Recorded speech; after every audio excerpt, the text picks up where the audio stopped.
만약 부모님이 여러분에게 너무 엄격하다고 생각하신다면 아마도 육아에 소홀한 이 동물들의 목록은 나쁜 부모가 어떤 것인가에 대해 다시 생각하게 만들 거예요. 암말은 임신 기간이 약 1년입니다. 끔찍하게 긴 시간처럼 들릴 수 있지만 코끼리에 비하면 아무것도 아니에요. 코끼리는 출산 전까지 최대 22개월 동안 새끼를 품고 다닙니다. 새끼가 태어나기를 기다리며 쉬는 것을 선호하는 다른 동물 암컷들과는 달리 암말에게 임신은 파티 시간을 의미합니다. 암말은 임신을 하자마자 무리 주변을 산책하고 다른 수컷말들과 짝짓기를 합니다. 이미 임신했기 때문에 의미가 없어 보이지만 합리적인 이유가 있어요. 수컷말들은 자부심이 강하고 경쟁자들에게 상당히 공격적입니다. 하지만 수컷이 새로 태어난 망아지가 자신의 새끼일지도 모른다고 생각하면 망아지를 해칠 가능성은 제로로 떨어집니다. 그래서 암컷의 실제 의도는 수컷들이 진짜 아빠를 알지 못하도록 함으로써 새끼를 안전하게 지키는 거예요. 좋은 엄마의 자질이죠. 그래서 암말이 우리 목록 맨 아래에 있는 거예요. 암컷 뻐꾸기 새들은 부화하기도 전에 새끼를 버리는 것으로 유명합니다. 그냥 다른 새의 둥지에 알을 낳고 영원히 떠나버려요. 둥지 주인 새의 알과 뻐꾸기 알을 구분하는 것은 어려운 일이기 때문에 불쌍한 수양부모 새들은 모든 알을 똑같이 부화시킵니다. 한편 뻐꾸기 새는 싱글의 삶을 즐겨요. 안타깝게도 이것은 윈윈의 상황이 아닙니다. 뻐꾸기 새끼는 양부모에게 혼란과 피해를 줍니다. 더 빨리 자라고 더 일찍 부화해서 더 작은 집주인의 새끼들이 둥지에서 떨어지게 합니다.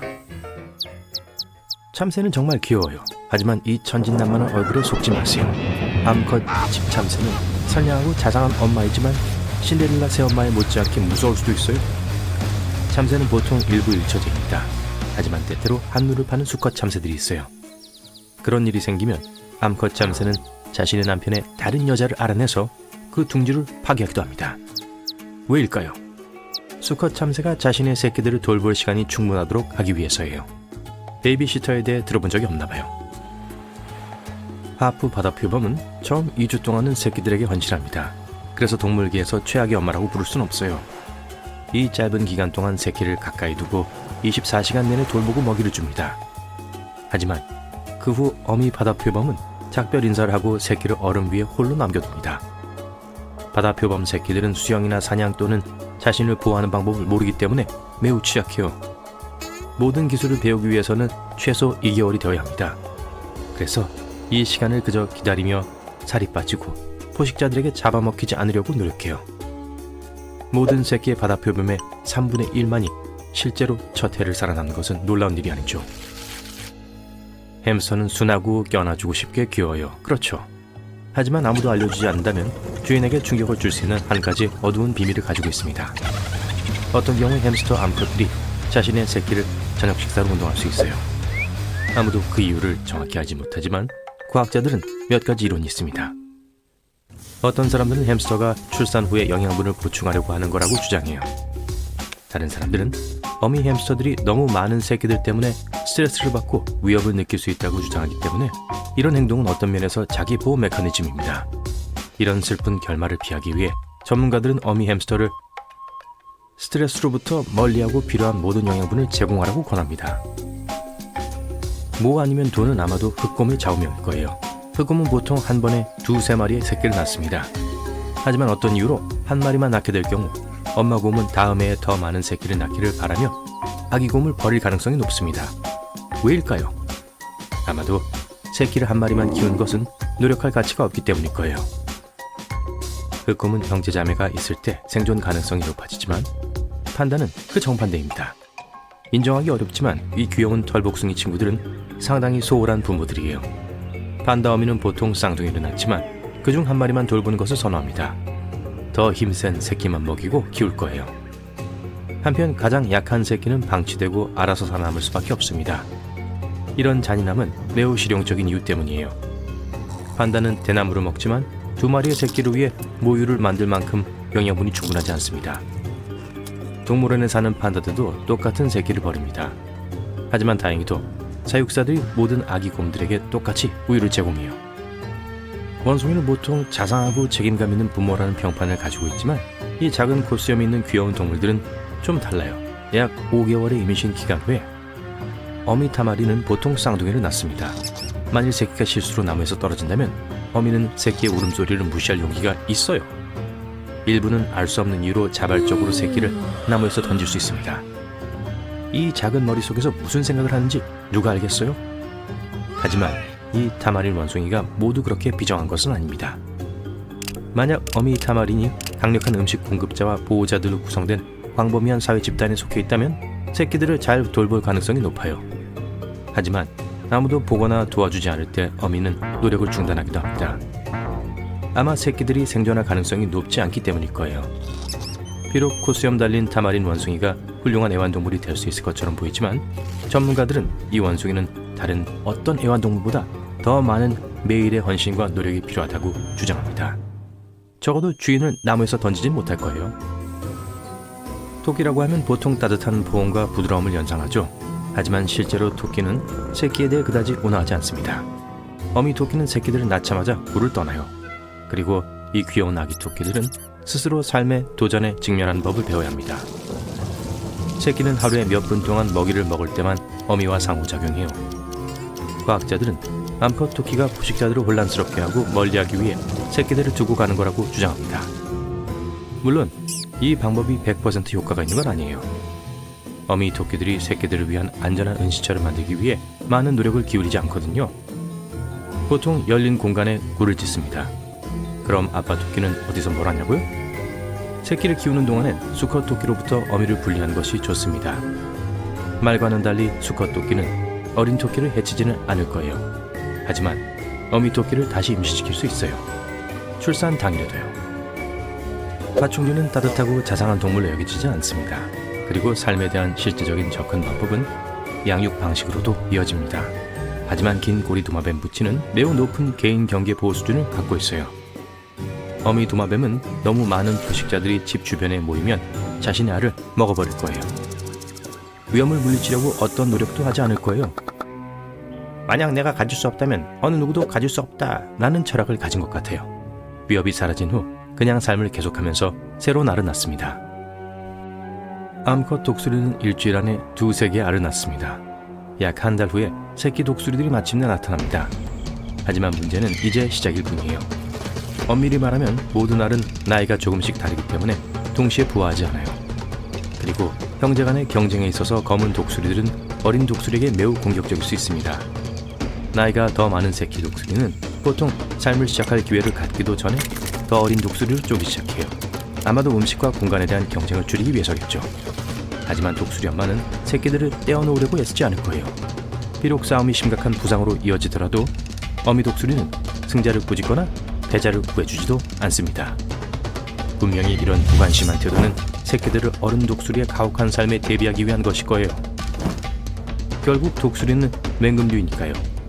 그리고 독수리는 평생 동안 둥지에서 포유류와 다른 새들을 사냥하는 습관을 유지합니다. 여러분은 1000종이 넘는 동물들이 사는 넓은 자연 보호구역에서 일해요. 밤에 모든 게 괜찮은지 보기 위해 지프를 타고 지역을 통과해요. 대부분의 동물들이 자고 있어요. 갑자기 원숭이들이 비명을 지르는 소리가 들려요. 원숭이들이 가지에서 가지로 뛰어다녀요. 한 무리의 말들이 숲에서 뛰쳐나와요. 말들도 불안해 보이네요. 많은 동물들이 우는 소리가 들려요. 뭔가 알 수 없는 이상한 일이 생겨서 보호구역 전체를 공포에 떨게 한 것 같아요. 밤하늘에 섬광이 비쳐요. 운석이고 여러분을 향해 따라오고 있어요. 차에 타서 페달을 밟고 가능한 멀리 운전해 가요. 운석이 바로 앞에 떨어져 여러분의 차를 옆으로 내던져요. 여러분은 기절해요. 떨어진 운석은 이상한 노란색 에너지를 방출해요. 여러분은 전복된 차 안에서 의식을 잃은 채 있어요. 모든 동물들은 진정이 됐어요. 그중 수천 마리들이 조용히 운석으로 접근해요. 그 에너지가 여러분과 주변에 있던 모든 동물들을 감싸요. 에너지가 더 많이 나올수록 우주 운석이 작아져요. 아침이 되자 운석은 공중으로 사라졌어요. 그게 동물들의 힘을 흡수해 여러분에게 전달했어요. 여러분은 여러 명에게 둘러싸여 차 근처의 풀밭에서 깨어나요. 보호구역 직원들과 검은색 정장을 입은 몇몇 남자들이에요. 그들은 땅속 분화구를 연구하고 여러분에게 무슨 일이 일어났는지 물어요. 운석에 대해 말하자 그들은 따라오라고 명령해요. 그중 한 명이 여러분의 어깨를 꽉 잡아요. 그게 싫어서 여러분은 탈출하고 싶어졌어요. 검은 옷을 입은 두 남자가 여러분을 붙잡고 있어요. 화가 나고 근육이 증가하는 게 느껴지고 피부가 털로 덮여요. 재빨리 그 남자들을 밀치고 포효해요. 손톱이 발톱으로 변했어요. 몸의 힘을 받았군요. 이제 그만큼 강해지고 사나워졌어요. 검은 옷을 입은 요원들이 여러분을 따라오고 있어요. 숲으로 도망쳐요. 더 빨라지고 싶었는데 척추 모양이 바뀌는 걸 느껴요. 이젠 네 발로 엄청 빨리 달리고 있어요. 지구상에서 제일 빠른 동물인 치타의 힘을 가졌네요. 굉장해요. 여러분은 생각만으로 동물의 힘을 다 얻을 수 있어요. 숲에 숨었어요. 요원들은 훨씬 뒤에 있어요. 상공에서 헬리콥터 소리가 들려요. 여러분을 향해 밝은 스포트라이트 빔을 쏴요. 오, 안 돼요. 여러분을 발견했어요. 요원들이 메가폰을 사용해 멈추라고 해요. 하지만 여러분은 무엇이 여러분을 기다리고 있는지 알고 있죠. 실험실, 실험, 우리 안의 삶. 그런 것들에 대한 영화를 많이 봤기 때문에 그냥 포기하지는 않을 거예요. 숲에서 뛰쳐나와요. 여러분을 향해 마취총을 쏴요. 재빨리 큰 호수로 달려가 안으로 뛰어들어요. 팔과 다리에 물갈퀴가 생겨요. 발이 지느러미 같아요. 다리가 하나의 큰 꼬리로 합쳐져서 여러분은 이제 바다 코끼리가 됐어요. 빠르게 호수를 헤엄쳐 건너 반대편에 있는 무트로 올라가요. 여러 대의 자동차와 오토바이가 여러분을 따라잡기 위해 호수 주위를 돌고 있어요. 앞에 숲이 하나 더 있어요. 하지만 이번에는 엄청 빽빽하네요. 엄청난 속도를 낼 수 있는 공간은 부족하지만 원숭이의 힘을 쓸 수 있어요. 손이 더 길어지고 손가락이 더 강해져요. 나무 위로 뛰어올라 꼭대기로 올라가서 보호구역을 살펴봅니다. 먹고 마시려면 남쪽으로 가서 작은 마을에 당도해야 해요. 몇 시간 후에 보호구역 경계에 도달해요. 이제 높은 울타리를 뛰어넘어야 해요. 다리가 튼튼해지고 있어요. 캥거루처럼 뛰어보지만 충분히 높이 뛰지 못했어요. 땅으로 떨어졌어요. 헬리콥터가 여러분을 따라잡아요. 여러분은 도마뱀의 힘을 얻어요. 손바닥에 끈적끈적한 비늘이 생겨나요. 재빨리 콘크리트 벽을 올라 반대편으로 뛰어내렸어요. 기다란 풀밭으로 왔어요. 요원들이 사방에서 여러분을 향해 오고 있어요. 뱀을 생각해봤어요. 팔과 다리가 몸에 융합돼요. 이제 기어갈 수 있어요. 모든 사람들을 지나치고 도로로 왔어요. 멀리서 차를 보고 손을 들어 멈추라고 해요. 오, 안 돼요. 요원들의 차예요. 그들이 여러분을 둘러싸요. 헬리콥터의 탐조등이 여러분을 비추고 있어요. 갈 곳이 없어요. 하지만 꼭 가야 할 필요는 없어요. 옷 뒷면이 찢어져요. 커다란 날개가 어깨뼈에서 자라요. 공중으로 떠올라요. 여긴 꽤 춥지만 몸에 있는 깃털이 바람으로부터 여러분을 보호해줘요. 좋아요. 날 수 있어요. 굉장해요. 아야, 누가 뒤에서 꼬집은 것 같아요. 마취총이에요. 여러분을 잡았어요. 잠이 오고 내려가고 싶어요. 작은 나무집 근처에 경착륙을 해요. 요원들이 여러분을 쫓아요. 여러분은 다른 동물의 힘을 얻고 기절해요. 검은 옷을 입은 사람들이 집 근처를 뒤지지만 여러분을 찾을 수 없어요. 수면제가 든 마취총이 효과가 없었던 건 아닐까요? 몇 분 후 그들은 떠났어요.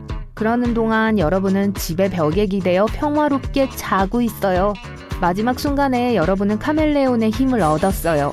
벽과 합쳐져서 보이지 않은 거죠. 몇 시간을 더 잤어요. 새벽이 밝아와요. 녹슨 차가 마당으로 들어와요. 거기서 노인과 개가 내려요. 개가 여러분에게 달려들어 얼굴을 핥기 시작해요. 노인은 자기 앞에 보이지 않는 사람이 있다는 걸 깨달아요. 여러분은 정신을 차리고 노인에게 무슨 일이 있었는지 말해요. 노인이 여러분에게 음식과 깨끗한 옷을 줘요. 여러분은 노인에게 감사를 표시하고 갑니다. 이제 가능한 한 빨리 이 나라를 떠나야 해요. 박쥐를 생각해요. 다리가 날개와 물갈퀴로 자라요. 송곳니가 생겨요. 아무것도 보지 않은 채 날아요. 시력은 나빠졌지만 청력은 환상적이에요. 반향 위치 측정이 가능하고 고주파로 초음파를 방출할 수 있어요. 멀리 어디선가 낯익은 사람의 비명소리가 들려요. 안 돼요. 그 노인이에요. 요원들이 노인을 공격했어요. 돌아서 곧장 집으로 날아가요. 한 요원이 여러분을 봐요. 겁에 질려 소리를 지르네요. 여러분은 착륙해서 코뿔소를 생각해요. 이제 몸이 거대해지고 코가 길어져요. 가속해서 여러 요원들을 쓰러뜨려요. 그러고 나서 그들의 차를 뒤집고 집으로 뛰어들어가 노인을 끌어내요. 이제 여러분은 말이 됐고 노인이 등에 올라탔고 그곳에서 멀리 가요. 산에 도착해요. 노인은 피곤해 보이지만 모험에 고마워해요. 여러분은 이게 어떻게 끝날지 몰라서 그 기쁨을 나눌 수가 없어요. 추적자들의 주의를 딴 데로 돌리는 동안 노인에게 숨어 있으라고 말해요. 한 동물을 생각해요. 다리와 팔이 발굽으로 변해요. 사냥처럼 절벽을 뛰어올라요. 여기선 여러분을 잡을 수 없어요. 하지만 그 순간 헬리콥터가 다시 나타나요. 요원이 여러분을 마취총으로 겨냥하고 있어요. 등에 비늘이 자라고 있어요. 호저의 힘을 얻었어요. 요원에게 바늘을 몇 개 쏴요. 그게 몇 분간 그를 따돌렸어요. 이 순간 퓨마가 난데없이 여러분에게 뛰어들어요. 발톱으로 여러분을 긁어요. 여러분은 사자를 생각해서 그 힘을 얻어요. 뒷발로 서서 크게 으르렁거려요. 퓨마는 겁에 질려 도망쳐요. 헬리콥터가 위로 날아가요. 여러분은 속도를 내서 절벽에서 뛰어내려 세계에서 가장 빠른 새인 송골매의 힘을 얻어요. 빠른 속도로 다이빙해서 숲에 착륙해요. 이제 노인을 찾아야 해요. 뭔가 미끌미끌한 걸 찾으세요? 많은 사람들이 달팽이가 껍데기를 달고 있는 민달팽이라고 믿는 경향이 있어요. 비록 아주 비슷하게 생겼지만 둘은 완전 다른 종이에요. 민달팽이는 모든 내장이 미끌미끌한 몸 안에 있기 때문에 보호 껍데기가 필요 없어요. 몸을 찌그러뜨려 닿기 어려운 곳에 들어갈 수 있어요. 그래서 민달팽이는 나무 껍질 아래나 작은 틈새 안 또는 시험 공부를 하는 척하는 도서관 같은 가장 있지 않을 것 같은 공간에서도 종종 발견될 수 있어요. 반면에 달팽이는 껍데기와 단단히 연결되어 있어서 껍데기 없이는 살 수 없어요. 자라면서 껍데기를 교체하는 소라게 껍데기와 달리 달팽이는 껍데기를 달고 태어나요. 나이가 들면서 석회화되고 커지고 단단해지는 깨지기 쉬운 반투명 껍데기를 달고 있는 아기 달팽이는 너무 사랑스러워 보여요. 귀엽죠? 달팽이의 내부 장기들 중에 많은 부분들이 껍데기 안에 있는데 이것은 달팽이가 으깨지거나 부서지면 이 동물은 아마 살아남지 못할 거란 걸 의미하죠. 그럼에도 달팽이는 껍질에서 분비되는 단백질과 칼슘의 도움으로 작은 흠집과 갈라진 틈을 수리할 수 있어요. 그런 면에서 거북이는 달팽이와 아주 가까워요. 왜냐면 일반적인 속설과 달리 거북이들은 변덕스럽게 껍데기를 버리고 갈 수 없어요. 거북이의 등껍질은 몸의 필수적인 부분이며 파충류가 포식자로부터 자신을 보호하기 위해 머리와 발을 숨길 수 있음에도 불구하고 이것의 뼈대는 단단한 껍질과 융합되어 있어요. 그리고 다른 동물의 뼈와 마찬가지로 거북이와 같이 자라죠.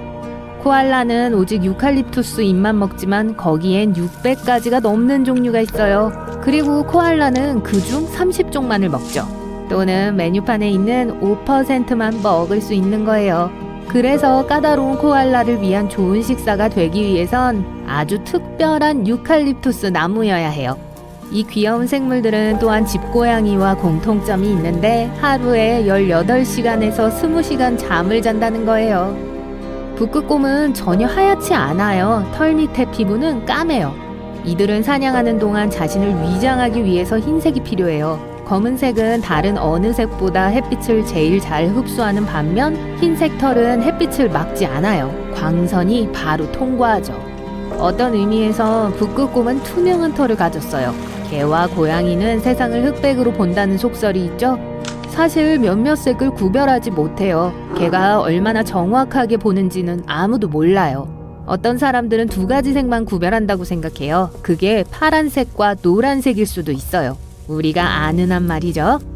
하지만 사람들보다 다른 색의 음영을 더 잘 볼 수 있어요. 그리고 고양이는 멋진 야간 시야를 갖고 있어요.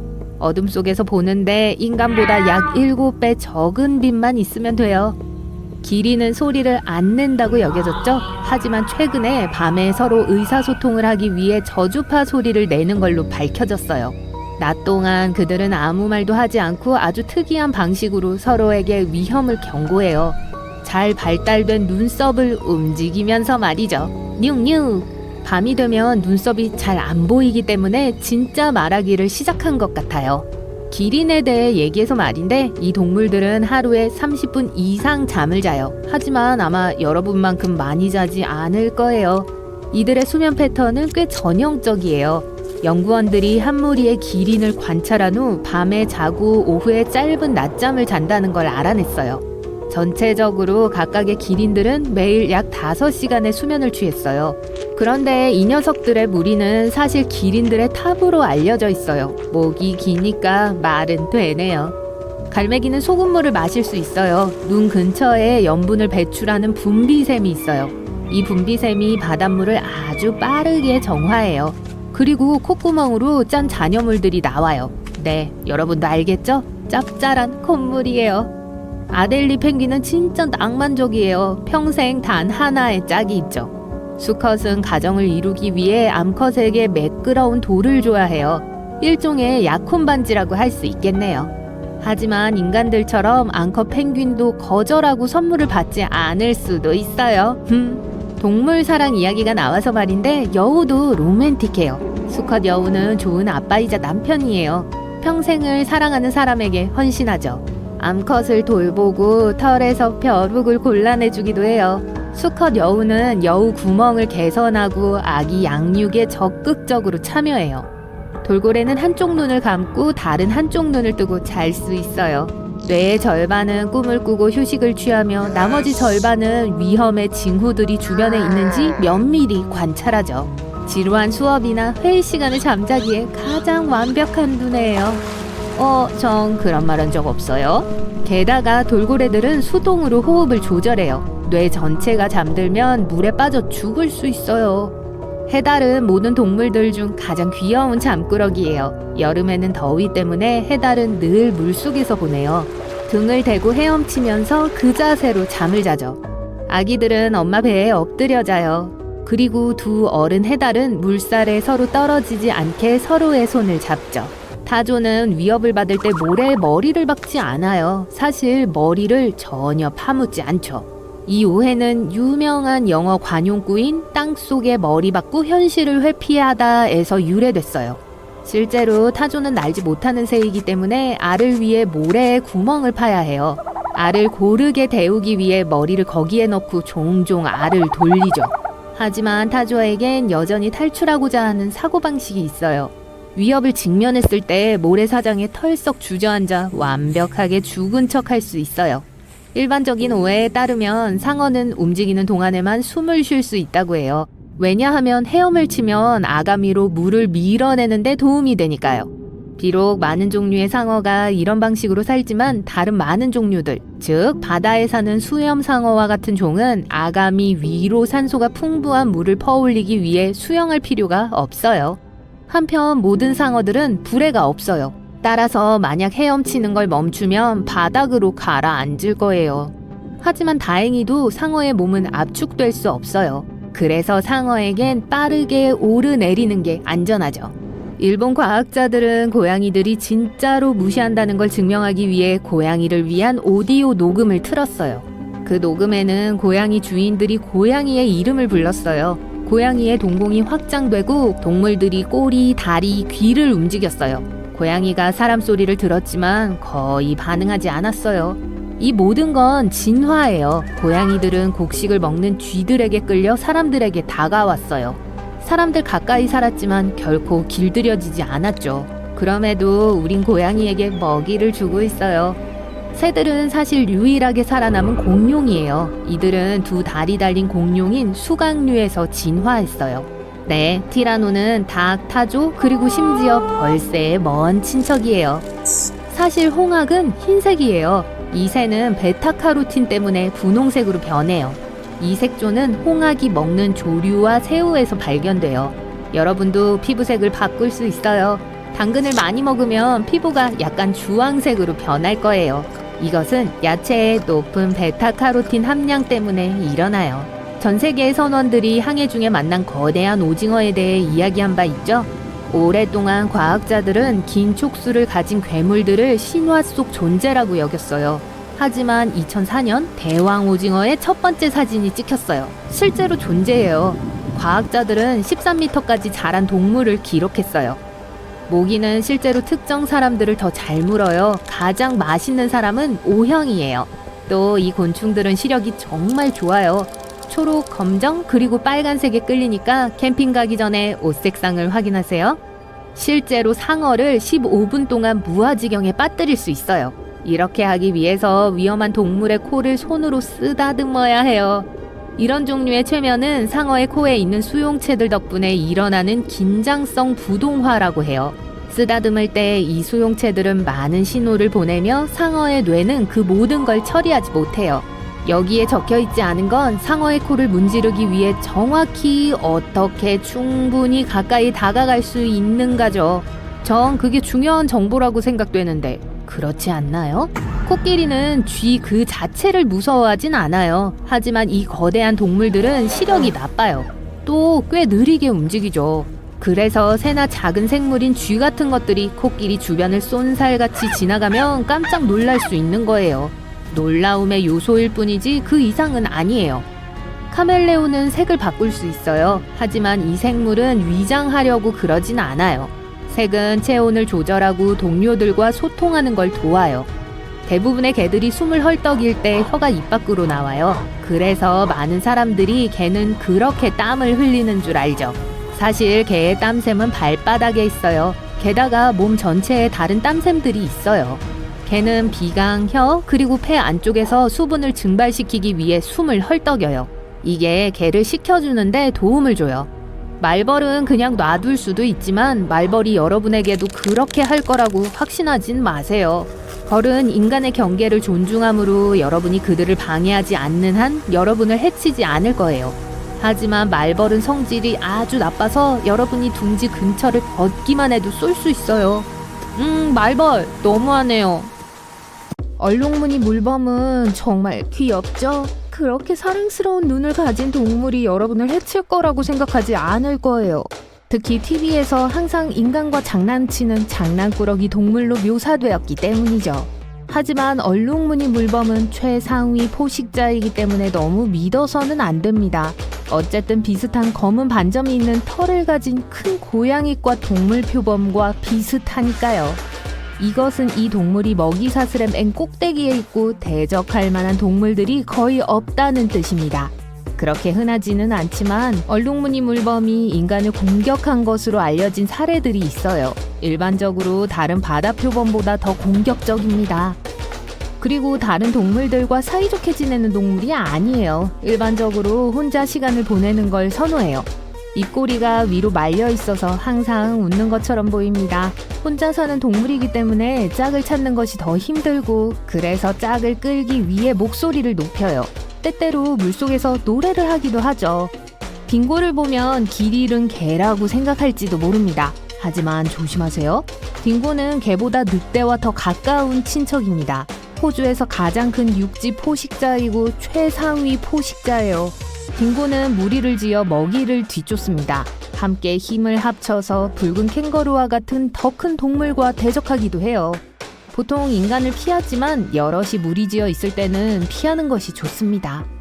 판다를 좋아하지 않는 사람이 있을까요? 판다는 너무 사랑스럽고 순수해 보이기 때문에 다정함과 평화의 상징이 되었습니다.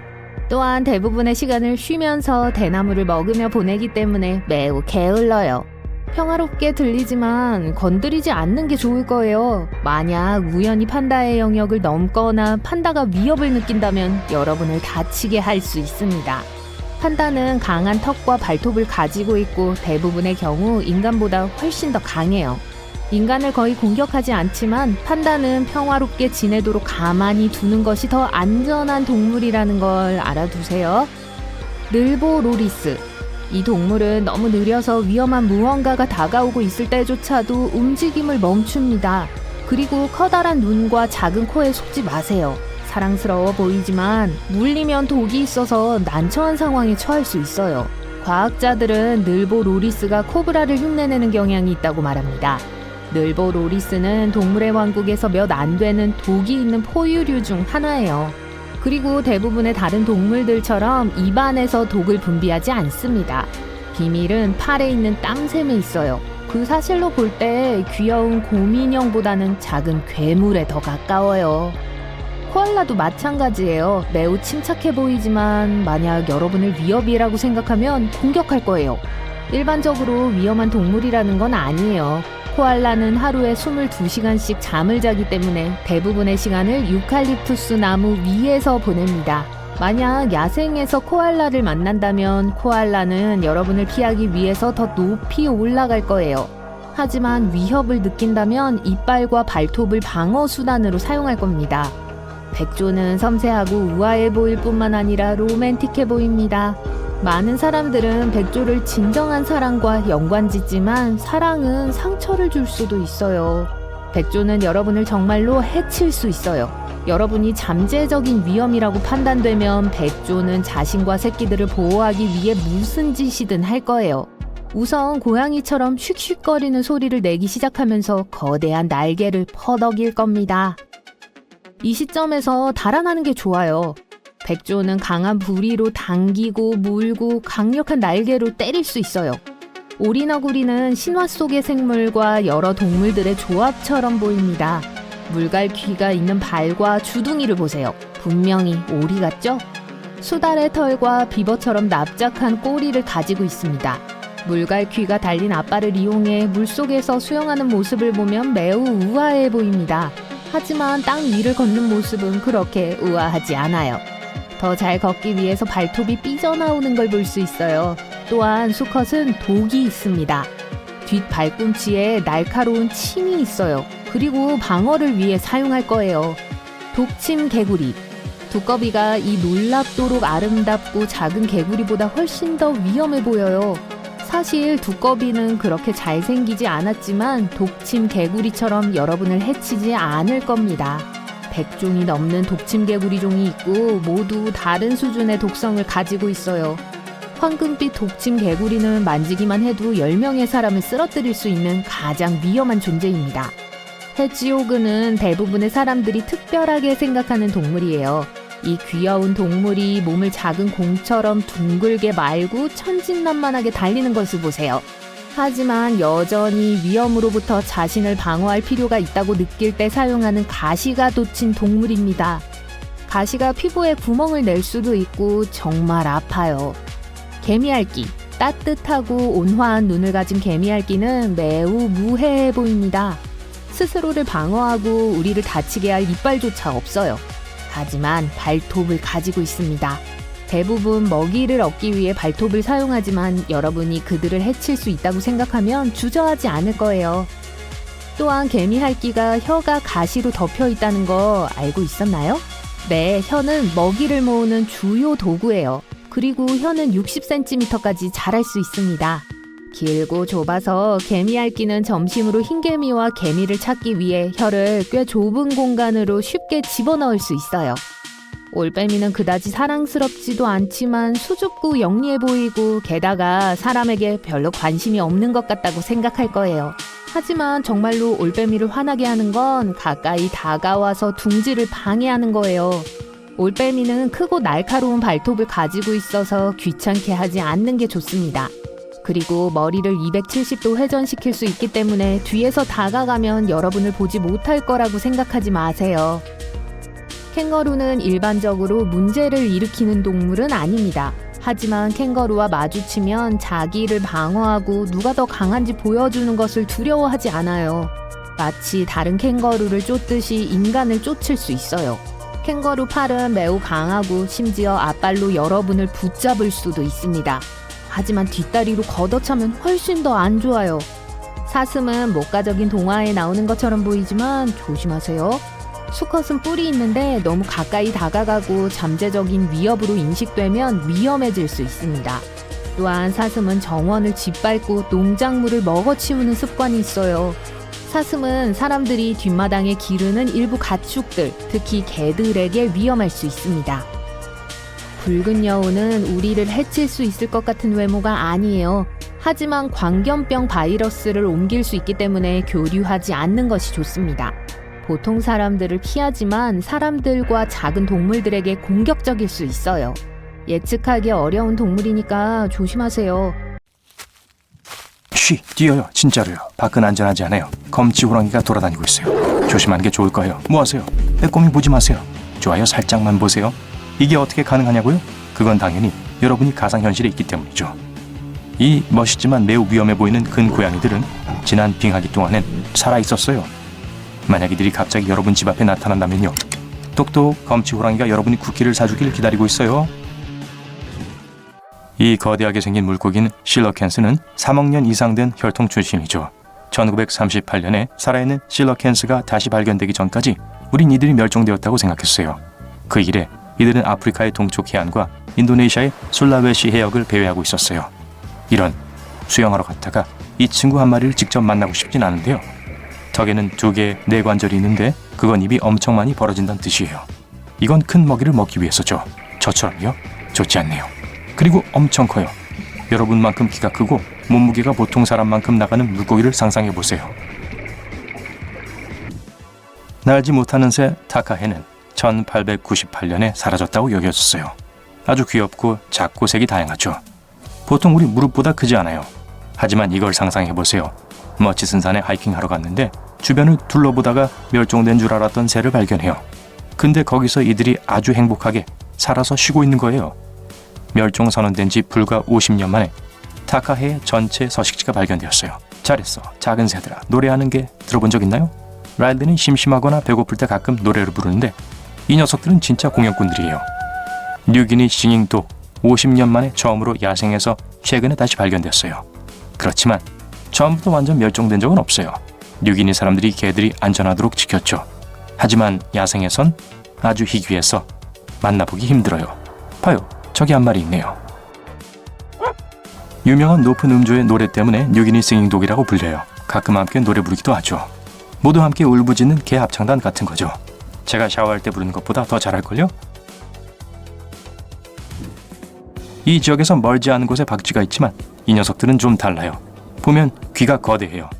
그래서 뉴기니 큰귀 박쥐라고 불리나 보네요. 이름 좋네요. 이 종은 이들 중 한 마리가 우연히 박쥐덫에 걸렸을 때 다시 발견되었어요. 그 전까지 우리와 숨바꼭질 놀이를 한 것 같네요. 왜냐하면 1890년까진 사라진 줄 알았거든요.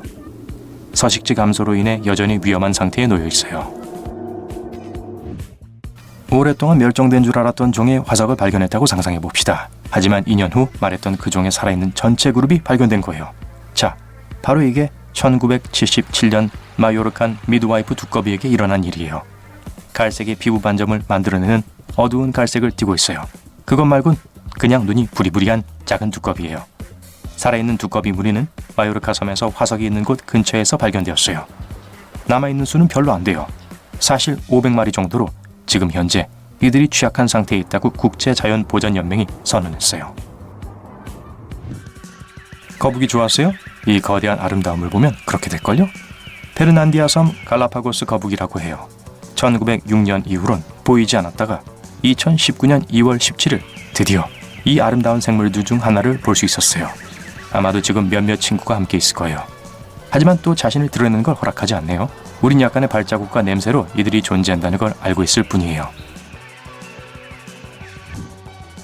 또 다른 개구리와 함께 뿔 달린 유대목 개구리가 있어요. 에콰도르 좀 더 구체적으로 말하자면 초코숲에 있어요. 이렇게 불리는 이유는 눈 바로 위에 뚜렷한 뿔이 있기 때문이죠. 캥거루가 새끼를 데리고 다니는데 쓰는 주머니 아시죠? 암컷 뿔 달린 유대목 개구리도 그런 게 있어요. 대신 등에 있죠. 그래서 일종의 배낭 역할을 해요. 거기서 배알을 발달시키고 나올 준비가 되면 완전한 아기 개구리로 부화해요. 올챙이로 시작하는 보통 개구리와는 다르죠. 한 마리 더 별빛의 밤개구리 또는 할리퀸 두꺼비가 있어요.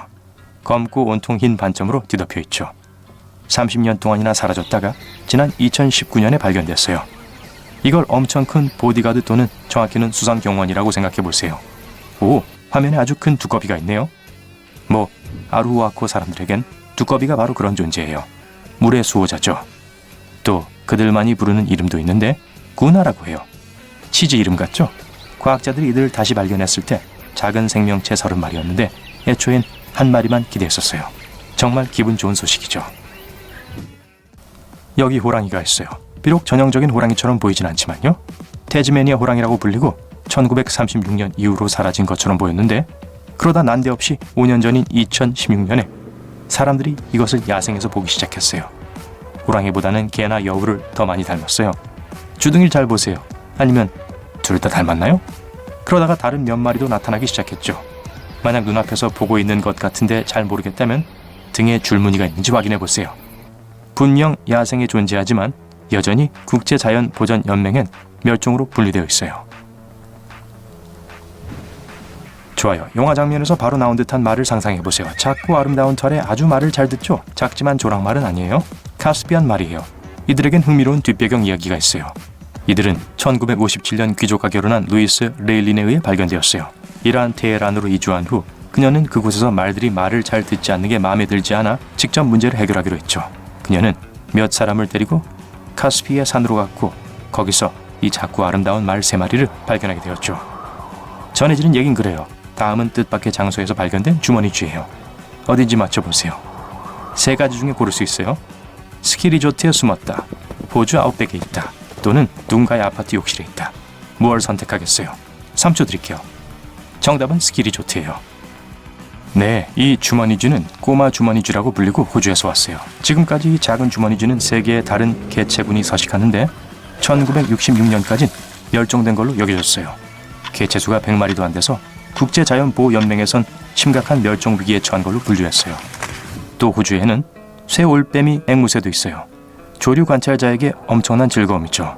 아주 아름다우면서도 신비로운 이 작은 친구들은 매우 외딴 지역에 살아요. 아마도 1979년에 다시 발견된 이후 이 새들이 출현한 건 겨우 손에 꼽힐 정도예요. 그만큼 희귀하죠. 피그미 안경 원숭이를 본 적 있나요? 저도 없어요. 2008년에 3마리를 발견했어요. 과학자들은 이들의 동선을 다시는 놓치고 싶지 않았기에 조그만 목걸이를 선물해줬죠. 이렇게 그들은 행복하게 살 수 있고 우린 그들이 안전하다는 걸 알 수 있어요. 마지막으로 알려주고 싶은 건 나무 랍스터예요. 하지만 이름이 오해를 불러일으키는데 이들은 진짜 바닷가지가 아니에요. 그냥 커다란 다리를 가진 크고 검은 벌레예요. 이들의 멸종 이야기는 슬퍼요. 1920년 화물선이 로드아웃 섬에 갇혔는데 안에 쥐들이 타고 있었어요. 이 쥐들이 배에서 도망쳐 육지로 곧장 옮겨갔어요.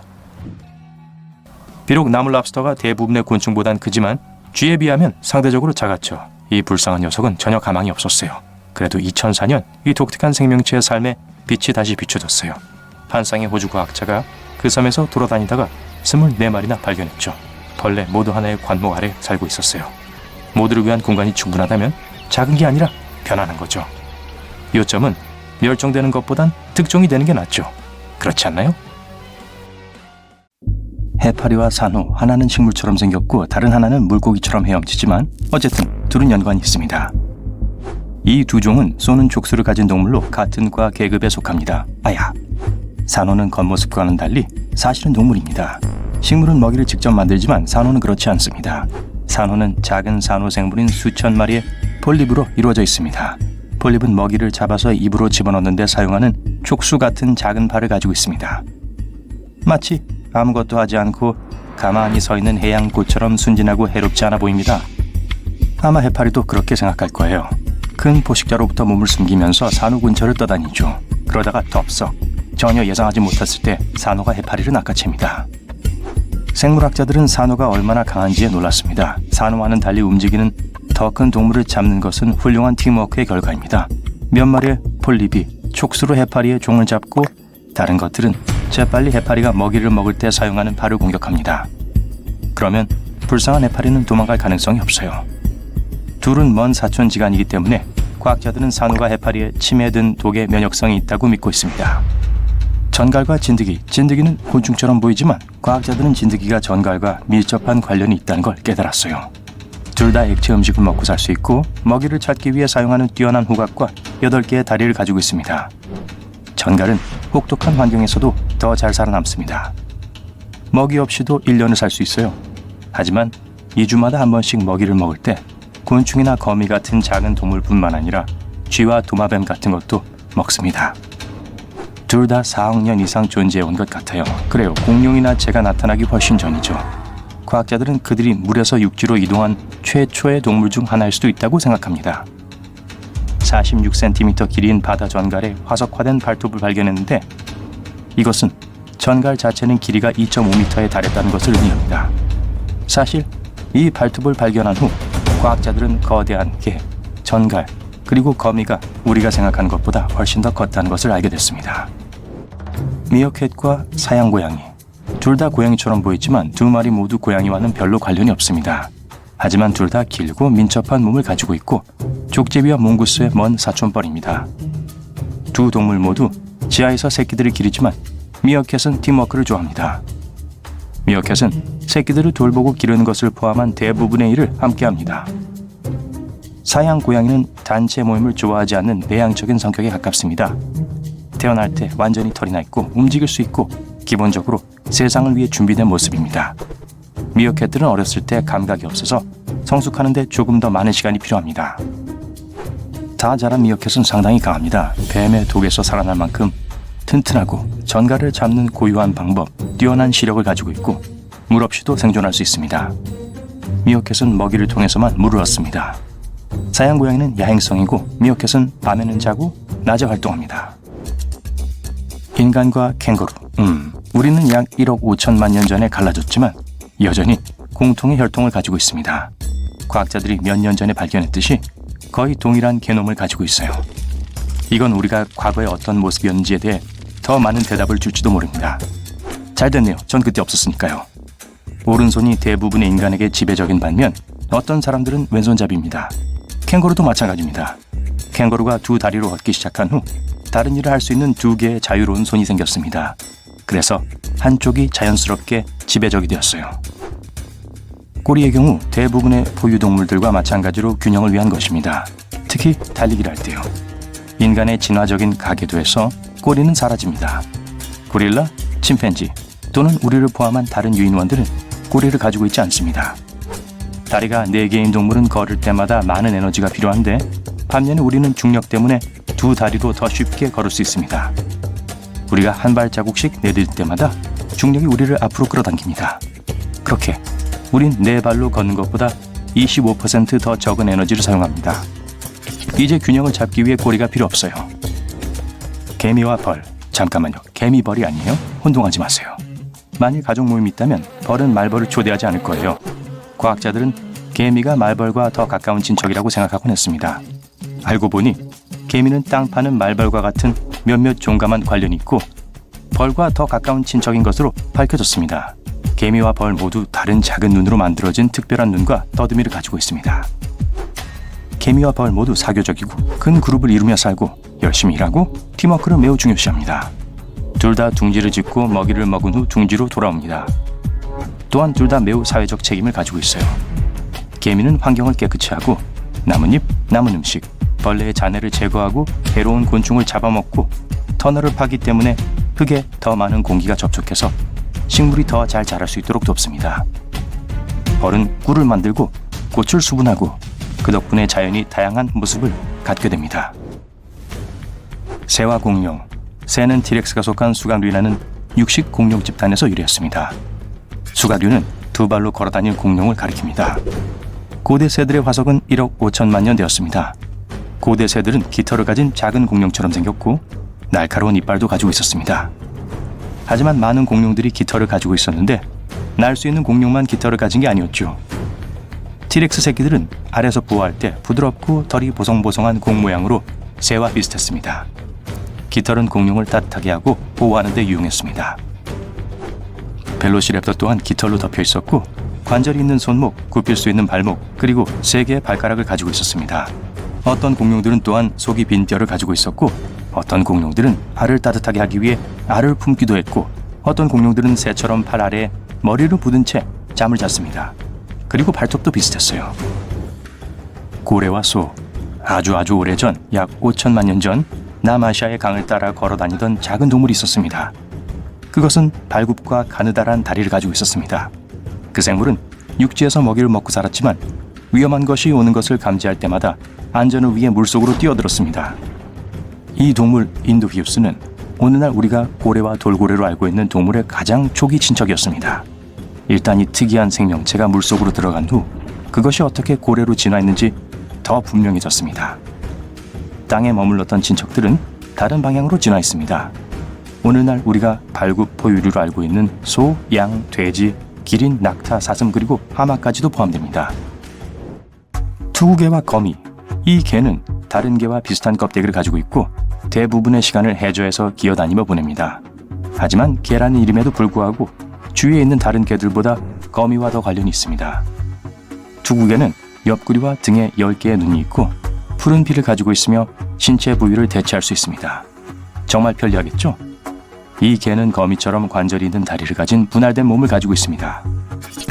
두구개는 이미 5억 년 동안 지구에 있었고 그들의 선사시대 조상들은 0.6m까지 자랄 수 있었습니다. 꽤 긴 꼬리를 가지고 있었고 먹이를 얻기 위해 땅을 파는 도구로 사용했습니다. 꼬리를 사용해서 넘어져서 뒤집어졌을 때도 스스로를 바로잡을 수 있었습니다. 우리에게는 다행히도 두구개는 거미처럼 육지 위를 걸어다닐 만큼 진화하지 않았습니다. 자, 여기 재밌는 3인조가 있어요. 타피르, 말 그리고 코뿔소입니다. 타피르는 코끼리 코가 달린 돼지처럼 보이지만 돼지나 코끼리와는 전혀 관련이 없습니다. 코뿔소는 원래 북아메리카에서 왔고 초기의 코뿔소는 오늘날 우리가 보는 크고 두꺼운 피부가 있는 바위덩어리 같은 모습이 아니었어요. 조랑말 크기의 가냘픈 포유동물이었습니다. 초기의 말 중 일부도 같은 지역을 배회했는데 발굽이 달린 작은 개와 같은 모습이었어요. 최초의 타피르도 작았습니다. 과학자들은 발굽이 있는 작은 포유동물도 발견했습니다. 아주 긴 이름을 가지고 있어요. 인도에서 5천만 년 전에 살았는데 당시 인도는 섬이었습니다. 아래 턱뼈는 합쳐져 있었고 말이나 코뿔소와 같은 조식동물이었습니다. 이것이 말과 코뿔소의 조상은 아니었지만 과학자들이 이 세 가지 동물이 어떻게 같은 그룹에 속하게 되었는가를 이해하는 데 도움을 주었습니다. 코끼리와 바다소. 바다소는 한때 육지를 걸어다녔습니다. 그 증거는 과학자들이 바다소의 초기 가계도에서 발견한 이 동물에서 찾아볼 수 있습니다. 이들은 선사시대 자메이카에서 살았고 4천만 년 전에 멸종되었습니다. 오늘날의 바다소는 평균 피아노만큼 무게가 나가며 카리브해 아마존강, 서아프리카 그리고 미국 남부의 얕은 해안에서 볼 수 있습니다. 매너티라고도 불리죠. 코끼리는 스쿨버스만큼 무게가 나가며 아시아와 아프리카의 열대 지역에서 삽니다. 이 두 동물은 다른 방식으로 진화했지만 이 특이하게 생긴 태조 실현을 보면 그 연관성을 볼 수 있을 거예요. 사자, 코끼리, 곰. 동물의 왕국에서 가장 아름다우면서도 위협적인 세 가지 동물입니다. 하지만 이 동물들이 두려워하는 건 뭘까요? 만약 그런 게 있다면 말이죠. 아마 깜짝 놀랄지도 몰라요. 함께 살펴봐요. 세계적으로 인정받는 정글의 왕 사자부터 시작해볼까요? 코끼리는 잠시 후에 알아보도록 할게요. 이 정글의 왕이 인간에게 가장 중요한 것 한 가지를 두려워한다는 주장을 들어본 적이 있을 거예요. 힌트를 드리죠. 지구 표면의 70%를 덮고 있는 물질이에요. 그게 사실일까요? 정말 사나운 사자가 물을 무서워할까요? 사실 이건 그저 속설에 지나지 않아요. 사자는 더위를 식힐 수 있기 때문에 물에 들어가는 걸 좋아해요. 사자가 살고 있는 곳의 기후를 생각해보면 이건 쉽게 이해가 됩니다. 사바나 기후의 온도 범위는 20도에서 30도예요. 우리 인간들도 날씨가 그렇게 무더울 땐 해변으로 향하죠. 그러면서 왜 사자는 다를 거라고 생각할까요? 특히 사자가 보통 127kg에서 190kg의 무게의 두꺼운 모피를 입고 있다는 점을 고려한다면 말이죠. 사자가 물을 무서워한다는 신화의 아이러니는 사실 사자가 뛰어난 수영 선수라는 점이에요. 호랑이, 표범, 제규어, 오슬록과 같은 따뜻한 기후에 사는 다른 큰 고양이과 동물들도 마찬가지입니다.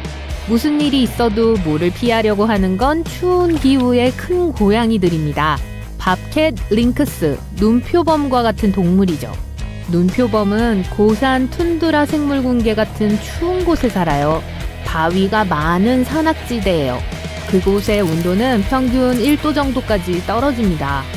그래서 추운 날씨에 사는 큰 고양이들이 물을 싫어한다는 건 완전히 일리가 있어요. 털이 젖으면 따뜻하게 지낼 수가 없기 때문이죠. 사자는 물을 무서워한다는 신화가 어디에서 유래했는지 알아보기 위해 너무 멀리 볼 필요는 없어요. 지금 이 비디오를 보는 여러분 중에서 바로 그 이유가 컴퓨터 화면 근처에 얼쩡거리면서 말썽을 피우고 있을 가능성이 높아요. 맞아요. 우리는 집고양이의 특정한 행동 양상이 사자의 행동 양상과 일치할 거라고 성급한 결론을 내렸는지도 몰라요. 집고양이는 앞서 언급된 모든 큰 고양이들과 관련이 있기는 하지만 실제로 그 동물들로부터 직접 내려온 것은 아니에요. 대신 수백만 년 동안 오늘날에도 여전히 야생에 존재하는 한 마리의 야생 조상인 근동 살쾡이로부터 발전해 왔어요. 중동에는 물이 그다지 풍부하지 않기 때문에 이 고양이들은 물에 전혀 노출되지 않았습니다. 집고양이들처럼 물을 식량 공급원으로만 인식하죠. 여러분의 집고양이에게서 볼 수 있듯이 고양이는 일반적으로 목욕이나 수영을 하지 않고 물을 거의 상대하지 않아요. 운이 좋게도 그럴 필요가 없어요. 집고양이들은 혀를 사용하여 몸을 청소합니다. 혀에 작은 갈고리 모양의 돌기가 있어서 이렇게 할 수 있어요. 뭉친 털을 빗어주고 털을 깨끗하고 달콤한 향이 나고 전체적으로 깨끗하게 유지하는 것을 돕습니다. 고양이는 일반적으로 개인주의적인 동물이에요. 여러분은 아마 지금 화면에 대고 소리를 지르고 있을지도 몰라요. 여러분의 고양이가 물을 좋아한다고요? 분명히 가능해요. 어떤 고양이들은 심지어 물장난하기를 좋아합니다. 예를 들어 수도꼭지에서 떨어지는 물방울이나 목욕 거품 같은 거요. 다른 고양이보다 물을 즐기는 것으로 알려진 특정한 종류의 집고양이가 있어요. 예를 들어 터키시 방 고양이는 수영하는 고양이로도 잘 알려져 있어요. 이 품종은 열을 식히기 위해 터키의 반 호수에서 수영을 하면서 물에 대한 친화력을 키웠다고 전해집니다. 이 호수는 이 고양이 품종이 진화한 지역에 있어요. 고양이가 쉽게 다룰 수 있는 문제로 넘어가 볼게요. 여러분은 쥐 공포증에 대해 들어본 적 있나요? 생쥐나 쥐에 대한 두려움을 가리키는 말이죠. 아름다운 코끼리가 이런 공포증을 가지고 있다는 흔한 속설이 있어요. 그래요. 종에 따라 키가 약 3m이고 무게가 4,000kg이 넘는 동물 말이에요. 이런 코끼리가 길이 10cm에 무게가 0.5kg도 안 되는 동물을 무서워한다고요? 하지만 왜 그런 믿음이 생겼을까요? 그 이유는 코끼리가 쥐가 코 안으로 기어 들어갈까봐 두려워한다는 소문에 기초하고 있어요. 만약 쥐가 그 안으로 기어 들어간다면 코를 자극하고 막히게 할 가능성이 있겠죠. 실망시키고 싶지는 않지만 이런 소문 또한 사실이 아니에요. 연구원들은 코끼리가 쥐를 무서워한다는 구체적인 증거가 없다고 주장합니다. 이 거대한 동물이 때때로 이 작은 설치류의 갑작스러운 출현에 겁을 먹을 수도 있다는 건 인정해요. 하지만 그건 누구나 마찬가지일 거예요. 전문가들은 또한 쥐가 코끼리의 코 안에 들어가더라도 코끼리는 쉽게 공기를 내뿜어 쥐를 꺼낼 수 있다고 주장합니다. 또한 대부분의 경우 코끼리는 쥐 때문에 방해받지 않고 심지어 쥐가 머리와 코로 기어오르게 둔다는 증거도 있어요. 연구원들은 건강한 코끼리의 경우 단순히 그 크기 때문에 두려워하는 다른 동물은 없다고 확신해요. 그래서 사자는 물을 두려워하지 않고 코끼리는 쥐를 무서워하지 않습니다. 그렇다면 동물이 두려워하는 다른 동물에 관한 소문은 모두 사실이 아닐까요? 곰이 정말로 무서워하는 동물이 있는가를 알아보면 역시 실망하게 될 거예요. 자, 신사숙녀 여러분, 다름 아닌 인간의 가장 친한 친구에게 박수를 부탁드립니다. 맞아요. 곰은 개 주변에서 불편함을 느껴요. 곰과 개는 아주 먼 유전적 관련성이 있음에도 불구하고요. 이 두 동물이 마주칠 때 개는 곰을 쫓고 위협하고 코너에 몰고 괴롭힐 수 있는 능력을 가지고 있어요. 그래서 강력한 곰은 개와 마주치는 것을 아예 피하려고 할 거예요. 심지어 카렐리안 베어독이라는 핀란드 견종도 있어요. 이 종은 특히 곰과 같은 큰 동물에 맞서는 데 사용됩니다. 이 개는 방향 감각, 몸의 유연성과 통제력, 용기, 후각, 끈기가 뛰어나요. 그렇다면 이 개와 함께라면 곰이 출몰하는 지역을 걸으면서도 충실한 친구가 있기 때문에 절대적으로 안심하고 자신감을 느껴도 된다는 뜻일까요? 사실 그렇지 않아요. 곰이 개 주변에서 긴장할 수 있다는 건 사실이지만 곰의 크기와 힘을 간과해서는 안 돼요. 미국 흑곰은 거의 2m 높이에 300kg까지 나갈 수 있습니다. 만약 어미곰이 도망갈 곳이 없거나 아기곰이 위험할 수도 있다고 느낀다면 맹렬히 달려들 가능성이 매우 높습니다. 이건 여러분과 개 모두에게 큰 문제를 의미할 뿐이에요.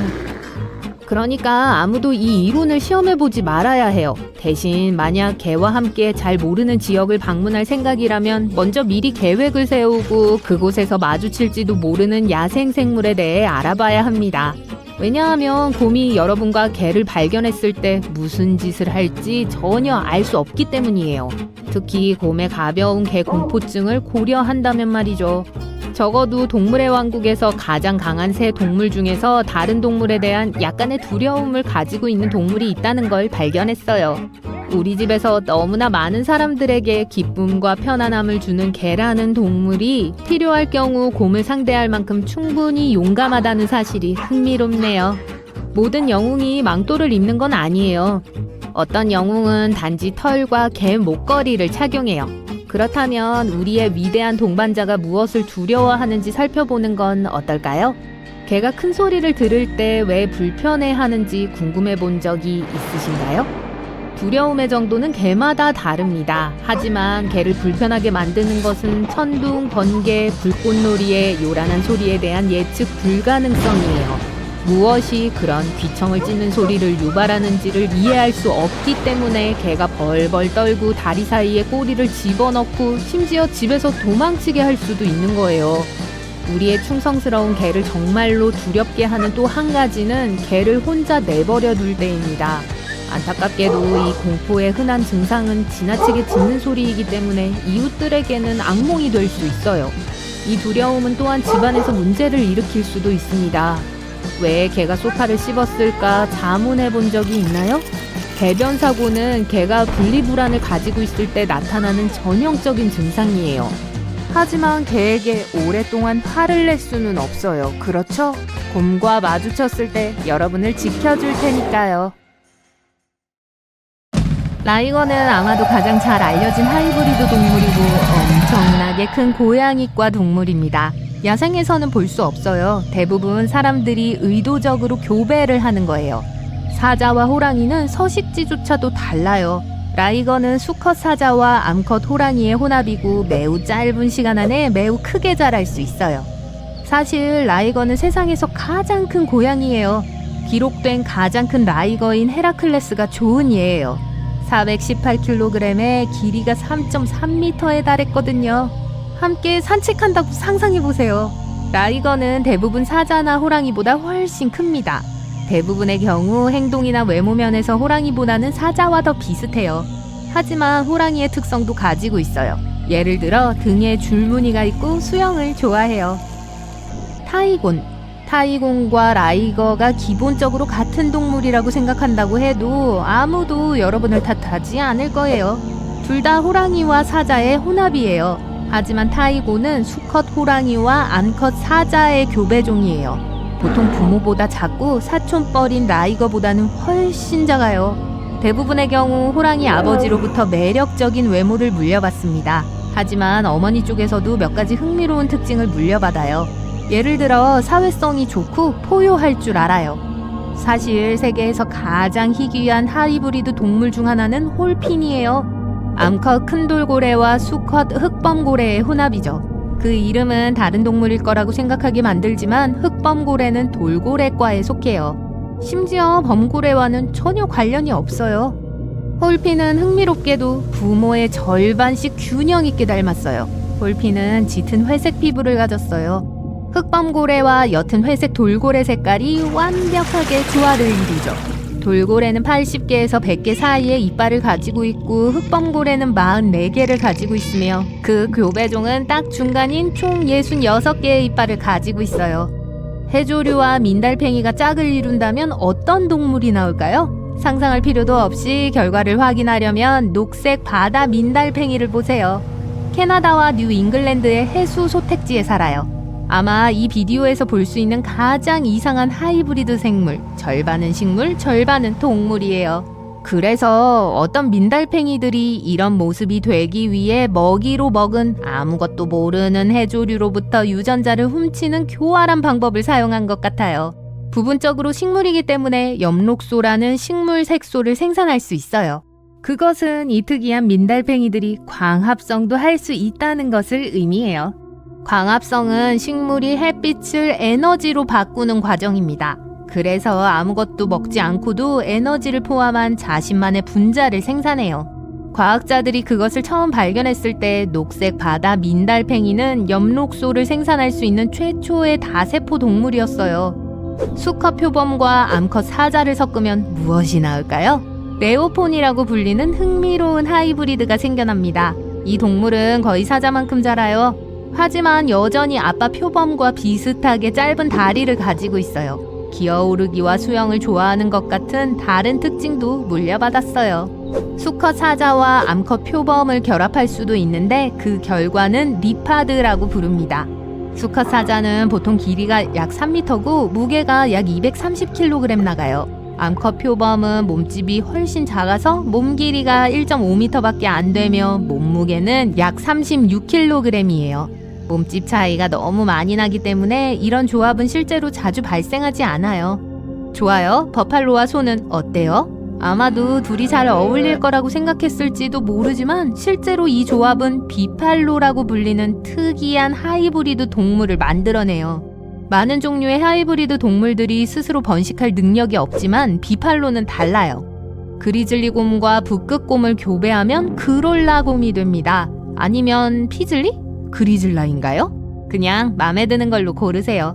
야생에서도 볼 수 있어요. 이 두 종류의 곰들은 서로를 정말 싫어해요.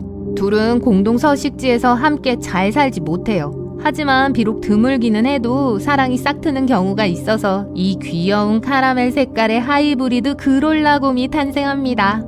대부분의 경우 북극곰보다 조금 작아요. 어깨 높이는 평균 1.5m이고 무게는 보통 455kg이에요. 하지만 그리즐리 가문에서 물려받은 유전자 덕분에 따뜻한 기후에서 생존할 수 있는 조건을 갖추고 있어요. 이제 꽤 터프한 동물을 만나봐요. 제그라이언이에요. 이름에서 알 수 있듯이 제규어와 사자의 하이브리드예요. 이 흥미로운 큰 고양이에 대해서는 알려진 바가 거의 없어요. 왜냐하면 극소수만이 존재하기 때문이죠. 하지만 검은 제규어와 암사자 사이에 우연한 결합이 있었고 결국 두 마리의 제그라이언이 태어났어요. 한 마리는 검은 제규어가 주로 가지고 있는 우성 멜라닌 유전자 때문에 검은 반점이 있는 진한 회색 털을 가지고 있었어요. 다른 하나는 사자 색깔의 제규어를 연상시키는 로제트 무늬의 반점이 있었어요. 네, 예상하셨겠지만 라이구아도 있어요. 암컷 제규어와 수컷 사자의 혼합이죠. 정말 멋진 색깔을 가졌을 거예요. 야생 고양이 얘기가 나와서 말인데 사바나 고양이에 대해 들어본 적이 있나요? 사바나 고양이는 애완동물과 외래 하이브리드 종에 모두 속하는데 집고양이와 야생 아프리카 서벌의 하이브리드 종이에요. 집고양이와 거의 비슷한 크기로 멋진 종이죠. 하지만 사바나 고양이를 이국적으로 보이게 하는 건 큰 몸짓, 늘씬한 몸매, 그리고 얼룩점이 있는 털입니다. 이 고양이들은 매우 충성스럽고 똑똑하고 사랑스러워요. 여기 예상치 못한 교배종이 있어요. 제브로이드예요. 엄밀히 말하면 사람들이 얼룩말과 모든 말의 혼합종을 묘사할 때 사용하는 이름이에요. 하지만 얼룩말과 말의 새끼는 조스라고 불러요. 얼룩말 하이브리드는 대부분 교배된 말에 따라 다르지만 순수한 얼룩말의 줄무늬 털을 가지고 있어요. 대부분 하이브리드는 털에 완전한 줄무늬가 없어요. 주로 몸과 다리의 흰색 부분이 아닌 곳에서 줄무늬를 볼 수 있어요. 얼룩말 잡종 얘기가 나와서 말인데 이 귀여운 동물을 보세요. 이건 종키예요. 아니면 쥐동크? 지브라스? 젠키? 마음대로 고르세요. 대부분 황갈색, 회색 아니면 갈색이에요. 다리와 배의 가장 어두운 부분에 있는 독특한 줄무늬로 구분할 수 있어요. 라이거와 같은 잡종과는 달리 종키는 보통 야생에서 살아요. 대부분 아프리카에서 사바나나 탁 트인 산림지대를 넘나들며 행복하게 살고 있죠. 기푸가 무슨 동물인지 추측할 수 있나요? 네, 염소와 양의 교배종으로 이 비디오에서 가장 사랑스럽고 껴안아주고 싶은 하이브리드 동물이에요. 기푸는 매우 희귀해요. 어떤 전문가들은 심지어 기푸가 진짜 하이브리드가 아니라 특정 유전적 이상을 가진 양일 가능성이 있다고 믿습니다. 왜냐하면 양과 염소는 다른 수의 염색체를 가지고 있기 때문에 이종 교배가 거의 불가능하거든요. 낙타와 라마를 섞으면 카마라고 하는 귀엽고 작은 동물이 나옵니다. 비팔로처럼 카마 또한 부모 모두에게서 도움이 되는 특징을 물려받았어요. 최초의 카마는 1998년에 태어났어요. 카마는 낙타혹이 없어요. 몸은 라마 쪽과 비슷하게 부드럽고 양털 같은 털로 덮여 있습니다. 한 번에 많은 양의 물을 마실 수 있기 때문에 거의 물 없이도 꽤 오랫동안 생존할 수 있어요. 코이울프는 대부분의 사람들에게 특별할 것이 없어 보이는데 코요테와 늑대의 외모가 크게 다르지 않기 때문이에요. 이 두 종은 사실 약 20만 년 전에 분리됐어요. 이제 교배가 가능하고 코이울프 새끼를 낳을 수 있어요. 캐나다 동부와 미국에 사는 사람들은 숲, 인근 공원, 때로는 도시에 사는 똑똑하고 적응력이 좋은 이 동물에 익숙할 수도 있어요. 이 하이브리드는 지난 세기 동안 등장했어요. 그리고 부모의 특징을 모두 갖추고 있어요. 코이울프가 다 자라면 부모 사이즈의 중간쯤 됩니다. 하지만 순수한 코요테보다 25kg이 더 무겁고 더 큰 턱, 더 긴 다리, 더 작은 귀, 더 덥수룩한 꼬리를 가지고 있어요. 나루가를 소개합니다. 일각고래와 벨루가고래를 부모로 가진 매우 희귀한 종이에요. 꽤 이상한 동물이지만 절대 혼자가 아니에요. 대부분 북대서양에 살고 있어요. 과학자들은 수십 년 동안 그 존재를 의심해왔습니다. 1990년 그린란드에 있는 이누이트 사냥꾼 창고에서 특이한 고래 해골이 발견됐어요. 그 지역 사람들은 그와 비슷하게 생긴 동물들이 있다고 했지만 벨루가 고래나 일각고래와는 다르게 생겼다고 했어요. 사람들은 그들이 회색 피부, 일각고래 같은 꼬리, 그리고 벨루가 같은 지느러미를 가졌다고 말했어요. 일각고래와 벨루가고래는 크기가 비슷하고 둘 다 외뿔 고래과에 속하기 때문에 야생에서 성공적으로 번식할 수 있다는 건 그리 놀라운 일이 아닐지도 모릅니다.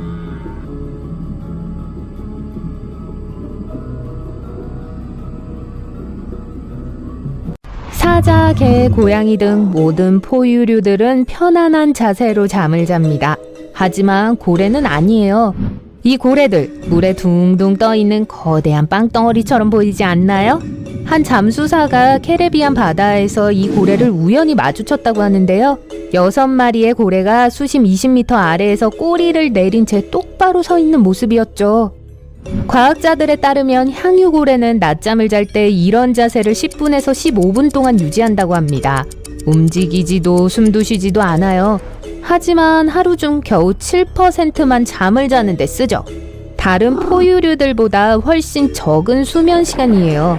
보통 향유고래는 물속에서 평화롭게 쉬고 휴식을 취하며 다른 해양동물 근처를 헤엄쳐 다닙니다. 움직이면서 잠을 잘 때는 사실 잠깐 낮잠을 자는 거예요. 향유고래는 보통 수면 근처에 머물며 너무 깊이까진 들어갈 수 없습니다. 깊은 곳에서는 백상아리가 잠을 자거나 사냥을 하거든요. 잠깐 자는 동안 골칫거리를 떠올리고 싶진 않을 거예요. 게다가 물은 깊어질수록 수온이 낮아지는데 고래들은 큰 몸의 온도를 유지할 수 있게 해줄 따뜻한 환경이 필요합니다. 혼자 있을 때 돌고래는 숙면의 단계를 거치게 됩니다. 보통 밤에 자고 한 번에 딱 몇 시간만 자는 편이죠. 돌고래는 잘 때 수면 근처에서 잠을 자요. 그리고 뇌의 반쪽과 그 부분과 이어진 반대편 눈을 감죠. 다른 눈은 낮은 수준의 경계 상태를 취합니다. 원하지 않는 손님이 가까이 온다면 깨서 대응할 준비를 해야 하니까요. 깨어있는 뇌의 부분은 또한 신선한 공기를 마시기 위해 수면 위로 올라갈 때가 되었다는 신호를 보내주기도 합니다.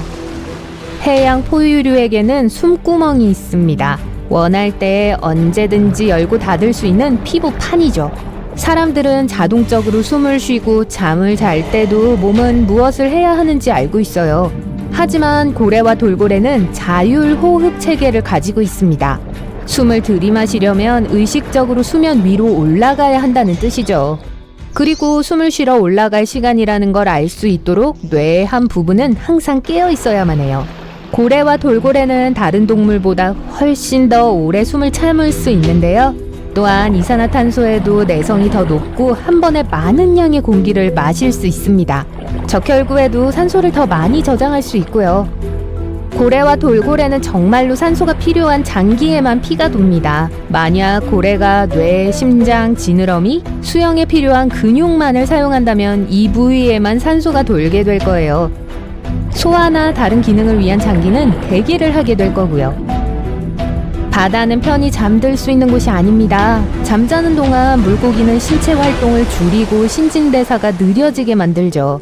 어떤 물고기는 같은 장소에 그대로 떠 있기도 해요. 어떤 물고기는 산호나 진흙 속에서 더 안전한 곳을 찾습니다. 돌고래는 일찍이부터 독특한 휘파람 소리 내는 법을 배우는데요. 무리에서 이 소리로 각 돌고래를 식별할 수 있습니다. 이 특정한 휘파람 소리를 돌고래의 이름이라고 할 수 있을 거예요. 돌고래들은 이 소리에 반응을 하거든요. 조개는 발이 있습니다. 껍데기에서 튀어나온 큰 혀처럼 보이지만 사실은 발이에요. 이 발은 조개의 크기에 비해 상대적으로 길이가 긴데요. 조개는 모래를 팔 때 이 다리를 사용합니다.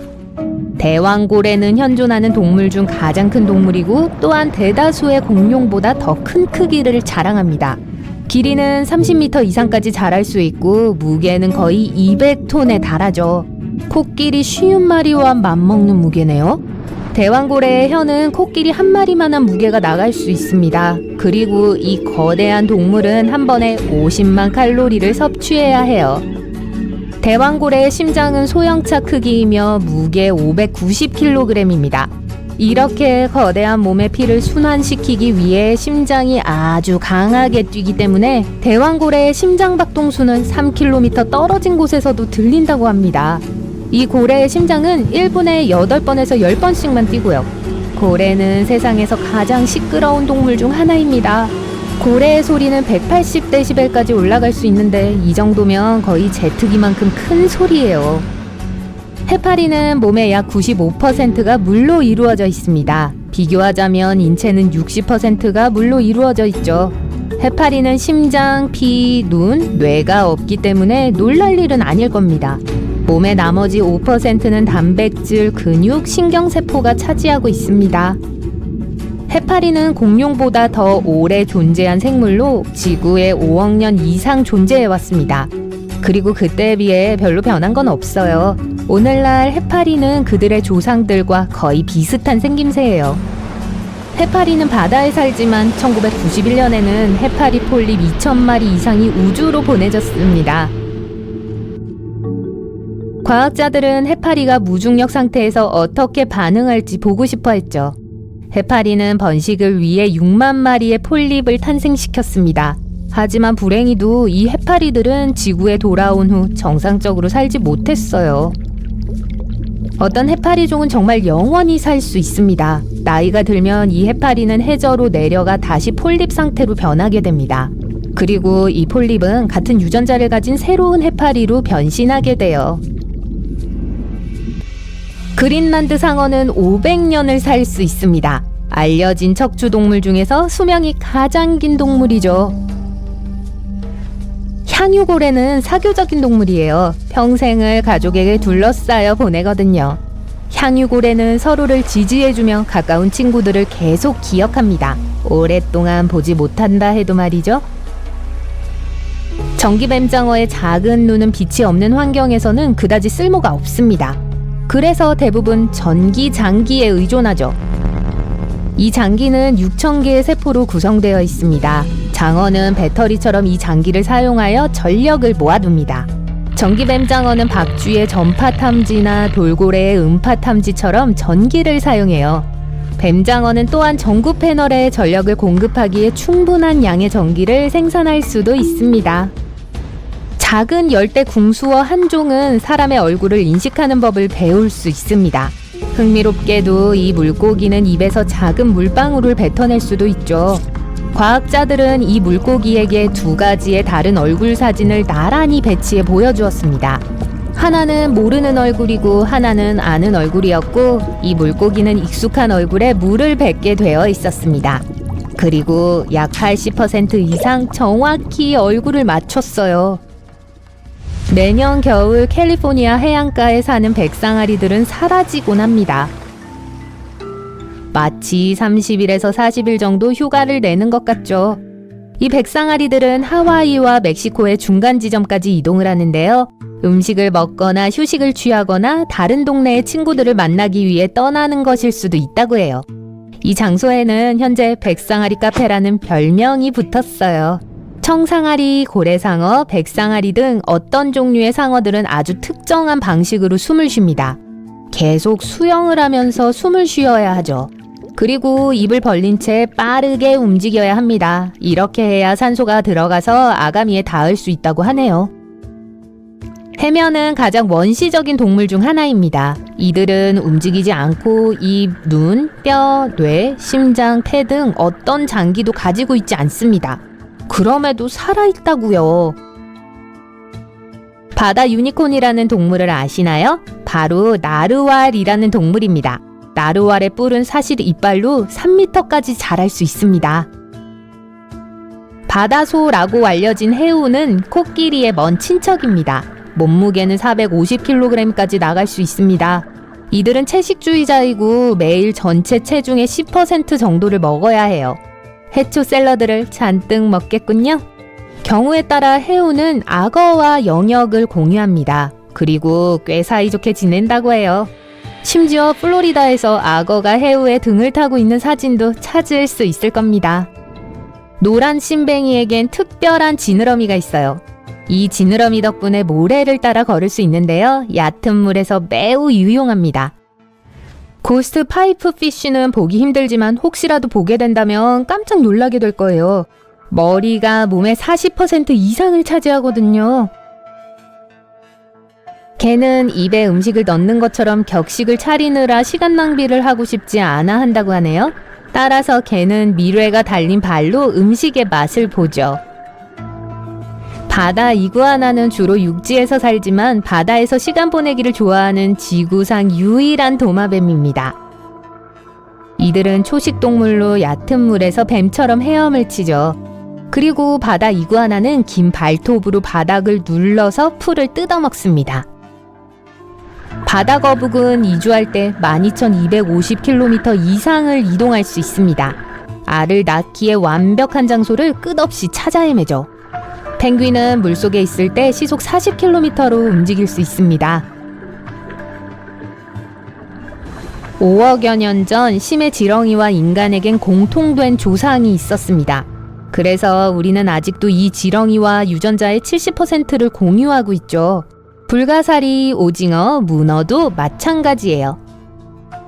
지구 표면의 70% 이상은 바다이며 이 중 탐사되지 않은 부분이 80% 이상이에요. 100만 종이 넘는 동물들이 바다에 살고 있습니다. 하지만 동물만 있는 건 아니에요. 난파선 300만 척도 신비로운 모습을 감추고 해저에 깔려있지만 대다수는 아직 발견되지 않았습니다.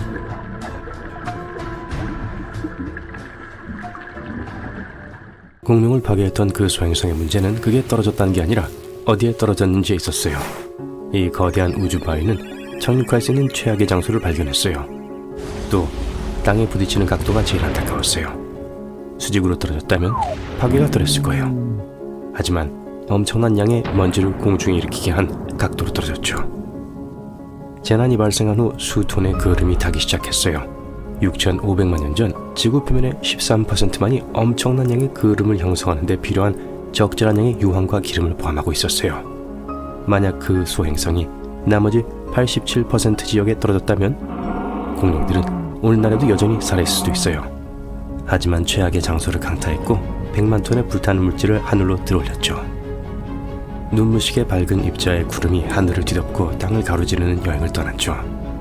그러고 나서 이 입자들은 땅에 내려앉아 큰 규모의 화재를 일으켰어요.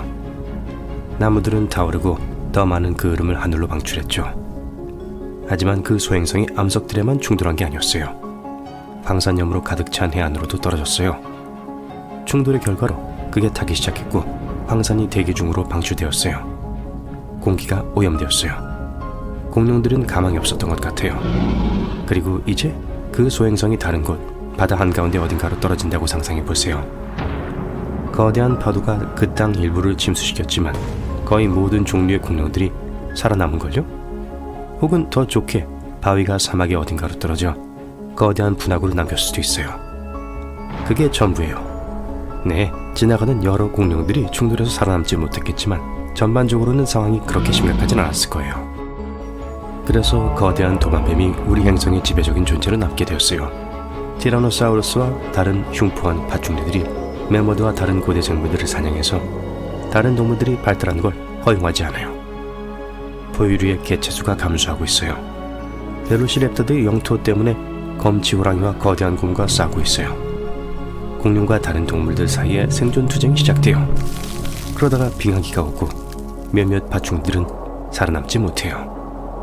그러고 나서 새로운 선수들이 이곳에 등장해요. 인간들의 조기 조상들이죠. 공룡과 나란히 사는 건 어려워요.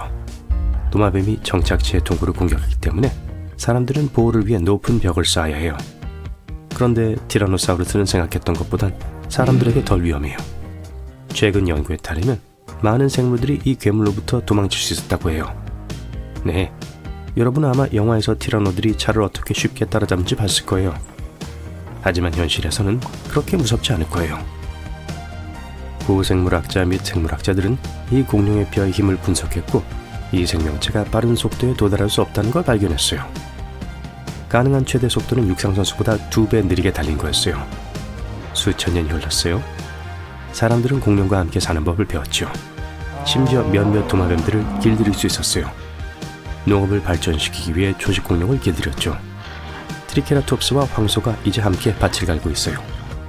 디플로두쿠스나 브라키오사우루스로 가득한 농장을 상상해보세요. 사람들이 이 긴 목을 타고 높은 나무에서 과일 따요. 스테고사우루스는 늑대와 벨로시랩트로부터 목초를 보호해요. 안킬로사우루스와 같은 껍데기가 있는 공룡들은 사람들이 사막을 건너는 걸 도와요. 낙타, 당나귀와 함께 무거운 짐을 나르죠. 사람들은 이 행성을 고대 도마뱀과 공유하고 조화롭게 살고 있어요. 바다와 대양의 상황은 훨씬 더 심각해요. 바다 파충류는 목조선을 공격하고 물고기를 다 잡아버려요. 여러분이 수톤의 곡물, 직물, 모피 그리고 다른 상품들을 가지고 다른 대륙으로 항해하고 있다고 상상해보세요. 그런데 거대한 모사사우루스가 지평선에 나타나요. 가장 강력한 바다 도마뱀 중 하나죠. 백상아리는 이건 옆에서는 작은 물고기 같아 보여요. 이 생물은 메갈로돈을 쉽게 이길 수 있었어요. 그러다가 목조선과 마주치게 돼요. 가판안을 물어서 배 전체를 물속으로 끌어당겨요. 수중공룡은 대륙 간 의사소통의 주 장애물이에요. 이게 진행 속도를 100년 정도 늦춰줘요. 사람들은 모사사우루스의 공격을 견디기 위해 금속배를 만들어요. 그리고 마침내 해수 연락망을 만들어내요. 첫 비행기가 하늘로 이륙할 때도 비슷한 문제가 발생해요. 보잉 여객기를 타고 있다고 상상해보세요. 창밖을 내다봤는데 익룡이 보여요. 아, 잠깐만요. 이건 불가능해요. 이 날개 달린 도마뱀들은 그렇게 빠르지 않아요. 하지만 헬리콥터나 오래된 포격기는 따라잡을 수 있어요. 이게 비행에 심각한 위협을 가하기 때문에 사람들은 각 항공기에 음향 보호 시스템을 설치해요. 익룡은 멀리서 거슬리는 초음파를 듣고 가능한 멀리 날아가요. 사람들은 잠수함과 선박의 같은 소리 보호막을 장착해요. 그러고 나서 사람들이 공룡으로부터 자신을 보호하는 방법을 배운 후에 또 다른 문제가 나타나요. 도마뱀은 야생동물의 왕이라서 다른 모든 동물종들을 쫓아내요. 공룡들은 아프리카의 사바나를 가로질러 달리고 털을 가진 도마뱀들은 추운 겨울숲에서 살아요. 사자, 늑대, 곰은 야생의 지배자가 아니에요. 코뿔소는 파라사울로로푸스와 싸워요. 스테고사우루스는 하마를 공격하여 이들의 영역을 빼앗아요. 독이 있는 공룡들은 정글에서 살아요. 나무에 오를 수 있는 도마뱀은 원숭이들을 놀라게 해요. 파충류 원숭이가 한 가지에서 다른 가지로 뛰어다니는 걸 상상해보세요. 일반 동물들을 멸종으로부터 구하기 위해 사람들은 포식성 파충류의 개체수를 조절해야 해요. 거대한 공원과 자연보호구역이 온 나라에 생겨나요. 사람들이 공룡을 그곳으로 옮기고 다른 야생동물로부터 그들을 분리해요. 공룡들이 완전히 통제되고 있는 것 같아요. 거대한 파충류에 야기된 위험이 지나가면 사람들은 더 작고 무해한 도마뱀을 번식시키기 시작해요. 누군가는 카멜레온을 사고 누군가는 집에 미크로케라톱스를 키워요. 공룡 전시회도 있어요. 사람들은 이 생물들을 마치 개처럼 산책을 시켜요. 어떤 사람들은 파충류와 셀카를 찍고 쇼핑을 하고 작은 도마뱀과 함께 카페에 앉아요. 공룡은 이제 무시무시하지 않아요. 좀 귀엽죠. 사람들은 말, 낙타, 파라사울로로푸스, 파키케팔로사우루스를 타고 다녀요. 물론 많은 사람들은 벨로시랩터를 기다리려고 노력했지만 실패했어요. 위험한 파충류고 복종할 줄은 모르죠. 벨로시랩터를 길들이는 건 악어를 길들이는 것만큼 어려워요. 하지만 개와 고양이가 더 똑똑해서 여전히 인기가 더 많아요. 공룡의 뇌는 닭의 뇌와 거의 비슷해요. 하지만 누가 알아요? 만약 오늘날까지 살았다면 아마도 더 똑똑한 생물로 진화했을지도 모르죠. 공룡이 똑똑하다고 상상해보세요. 이런 경우 사람들은 엄청난 문제를 겪게 될 거예요. 어떤 과학자들은 운석이 공룡을 소멸시키지 않았어도 오늘날까지 살아남지 못했을 거라고 생각하고 있어요. 공룡들은 항상 자신들의 거대한 무게를 짊어져야 했어요. 뼈와 관절에 막대한 부담이 되었을 거예요. 대부분의 공룡들은 그러한 특징들로 빙하기에서 살아남을 수 없었을 거예요. 하지만 더 작은 도마뱀들은 성공했을지도 몰라요. 벨로키랍토르나 파키케팔로사우루스과 같은 빠르고 민첩한 공룡들은 살아남았을 거예요. 하지만 어떤 형태였을까요? 공룡들이 이미 다른 걸로 진화할 수 있었을까요? 저 닭을 좀 보세요. 많은 과학자들은 이게 무시무시한 티라노사우루스의 직계 후손이라고 믿고 있어요. 이 새의 DNA 깊은 곳 어딘가에 공룡이 가지고 있던 유전자가 있어요. 네, 믿기 어렵겠지만 닭의 몸 구조와 걸음걸이를 보세요. 깃털을 제거하고 이 생물을 비늘로 덮은 다음 뿌리 대신 이빨이 있는 턱을 줘보세요. 이제 작은 티라노사우루스가 완성되죠? 그런데 닭들만이 거대한 도마뱀의 친척인 건 아니에요. 많은 새들이 공룡의 살아있는 후손이에요. 놀랍게도 엘리게이터, 뱀, 크로코다일 그리고 왕도마뱀은 펠리컨 황새와 다른 날아다니는 생물들만큼 고대 파충류와 가깝지 않아요. 수백만 년의 진화를 거치면서 공룡의 발은 날개로 변했고 이빨이 많은 길쭉했던 턱은 뿌리가 되어버렸어요. 새의 유전학은 공룡을 이해하는 열쇠예요. 펠리컨은 익룡, 타조에서 벨로키랍토르까지 비슷해요. 아마도 많은 다른 동물들도 고대 도마뱀과 유전자를 공유하고 있을 거예요. 만약 운석이 떨어지지 않았다면